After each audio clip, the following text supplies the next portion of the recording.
Bienvenidos a la microclase de regulación respiratoria del pH. El objetivo de la misma es describir el control respiratorio del equilibrio ácido-básico.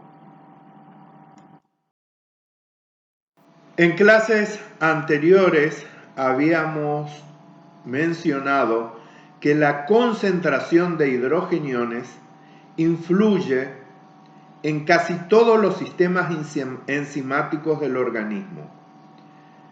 Entonces, es fundamental que esta concentración de hidrogeniones sea regulada de manera precisa. Así habíamos mencionado también que existen tres mecanismos fundamentales. El primero, el sistema amortiguador o de buffers. El segundo, el sistema respiratorio con el dióxido de carbono expirado. Y el tercero, el sistema renal, que principalmente consiste en la excreción renal de hidrogeniones.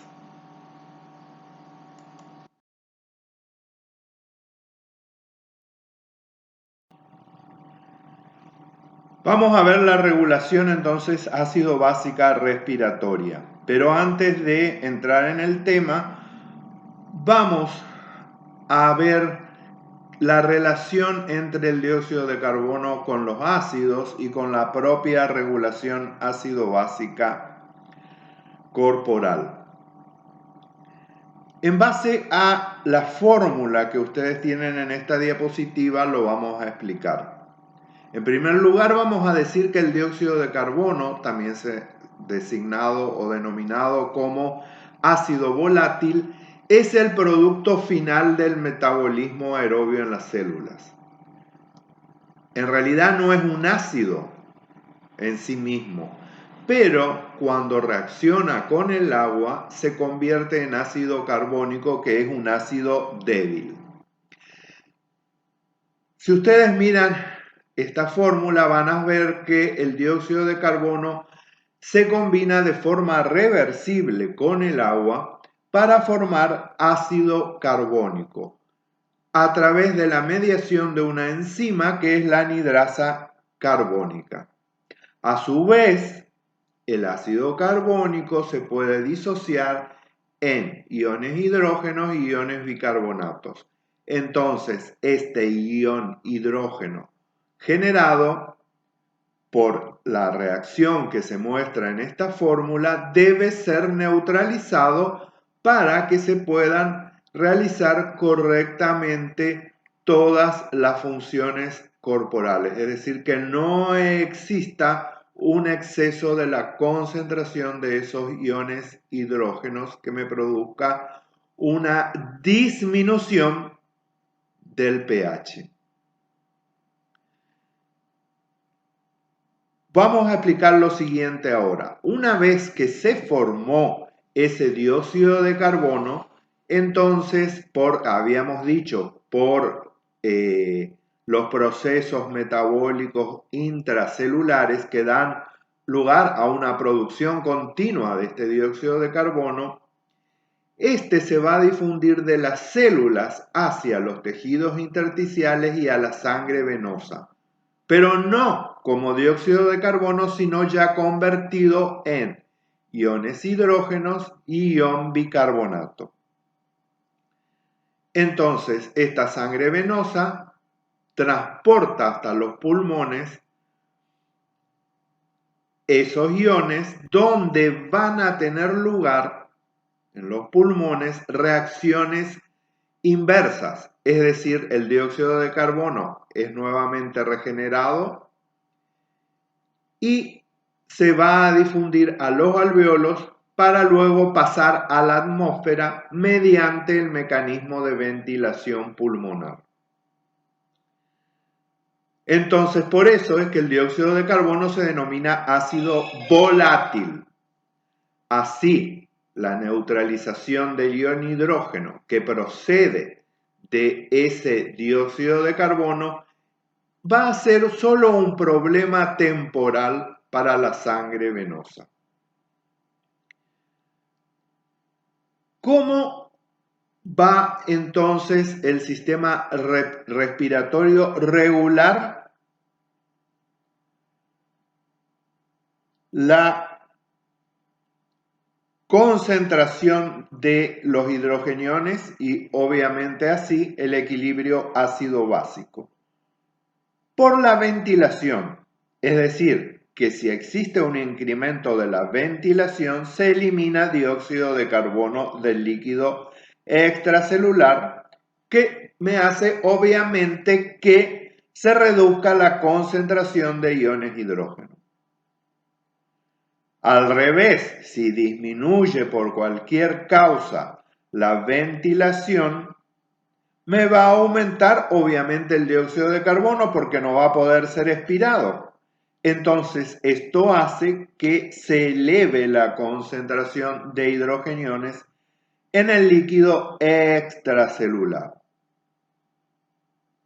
Deben recordar que comparada con los otros tipos de regulaciones, el sistema respiratorio es la segunda línea de defensa frente a cualquier trastorno del equilibrio ácido básico, mediante el control que ejercen obviamente los pulmones sobre la concentración del dióxido de carbono en el líquido extracelular.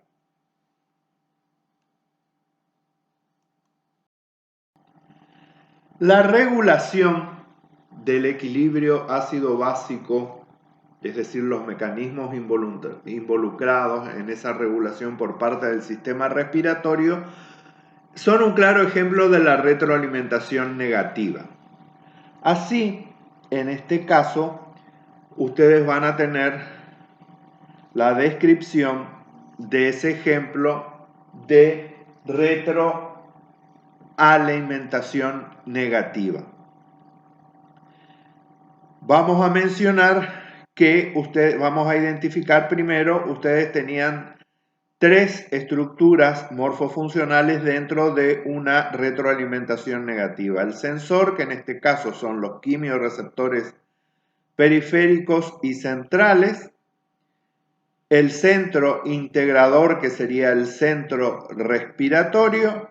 Y el efector, que serían los músculos respiratorios. Entonces vamos a pasar a describir la retroalimentación negativa. Una ventilación disminuida me va a producir una presión de dióxido de carbono arterial aumentada, que a su vez me va a disminuir el pH en la sangre. Esto va a hacer que los quimiorreceptores periféricos en los cuerpos aórticos y carotídeos se estimulen y que por neuronas sensoriales esa información llegue al centro respiratorio en el bulbo raquídeo. A su vez, la concentración del dióxido de carbono plasmática a través de la sangre obviamente también va a llegar al cerebro, donde va a haber una disminución del pH del líquido intersticial. Esto va a estimular a los quimiorreceptores centrales en el bulbo raquídeo, que habíamos dicho que eran los otros sensores, y esto a su vez esa información va a ir al centro integrador, que es el centro respiratorio en el bulbo raquídeo. A través de las neuronas motoras de la médula espinal, van a llegar a los efectores precisos, que son los músculos respiratorios, que me va a aumentar la ventilación, y eso a su vez, mediante retroalimentación negativa, me va a hacer que esa presión del dióxido de carbono arterial disminuya. ¿Por qué? Porque obviamente va a aumentar la ventilación pulmonar y me va a hacer que se elimine el dióxido de carbono excedente.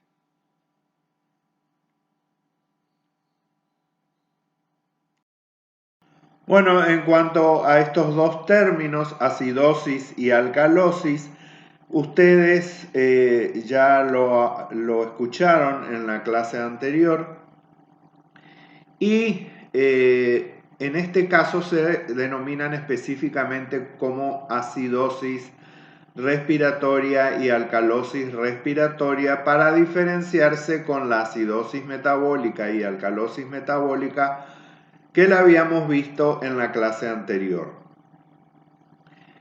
La acidosis respiratoria, ¿por qué se va a originar? Por una ventilación insuficiente, o sea, una hipoventilación, que da por resultado un aumento de la concentración plasmática del dióxido de carbono con aumento de la presión de dióxido de carbono plasmática.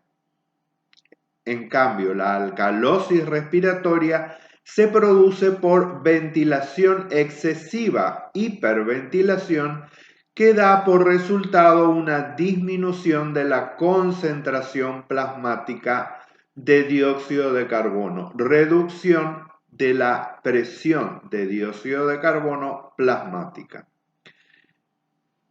Por eso, para evitar la acidosis, obviamente, además de realizar una buena historia clínica en sus consultorios, en sus futuros consultorios odontológicos, ustedes tienen que observar principalmente que el paciente tenga una ventilación correcta.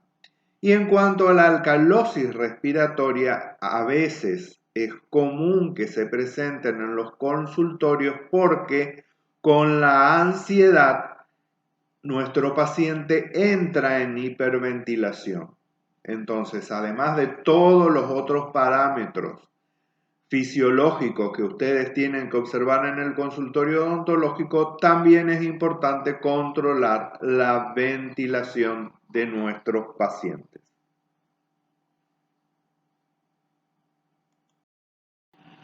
Bueno, en cuanto a las conclusiones, recuerden que un aumento de la pérdida pulmonar de dióxido de carbono incrementa el pH de la sangre porque me va a disminuir la concentración de hidrogeniones. Y una disminución de la pérdida de dióxido de carbono reduce el pH porque aumenta la concentración de hidrogeniones y entonces ese pH se va a convertir en un pH ácido.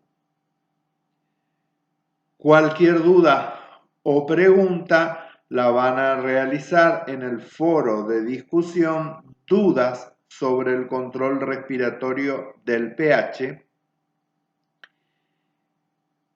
que está en el marco de la unidad temática 6, Sistema Respiratorio. Muchas gracias por su atención.